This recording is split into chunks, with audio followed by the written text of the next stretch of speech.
ከዕለታት አንድ ቀን ኢየሱስና ደቀ መዛሙርቱ የገሊላን ባህር እያቋረጡ ነበር። ባህሩን እያቋረጡ ያለ ኃይለኛ አውሎ ንፋስ ይነሳል። ንፋሱ በኃይል ይነሳል።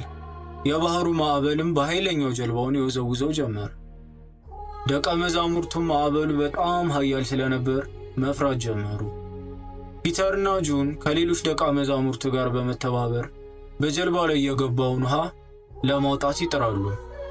ቢሆንም ግን የማዕበሉ ኃይል የከፋ ስለነበር ፍርሃት ይውጣቸዋል።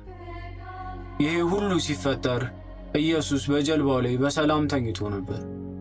ደቀ መዛሙርቱም ወደሱ ጠጋ ብለው መምህር ብንሰምጥም ግድ አይሰጥህምን በማለት ይጠይቁታል። ኢየሱስም ዓይኑን ገልጦ ደቀ መዛሙርቱን ያስፈራቸውን ማዕበል ተመለከተና እንዲህ አላቸው፣ ምን ያስፈራችኋል? አሁንም እምነት የላችሁምን? ከዛም ወደ ማዕበሉ ዞሮ እጁን ዘረጋ፣ እንዲህም አለ፣ ሰላም ሁን፣ ተረጋጋ። በቅጽበት ሁሉ ተቀየረ። ንፋሱ አቆመ፣ ዝናቡም ተረጋጋ፣ ማዕበሉም ጸጥ አለ።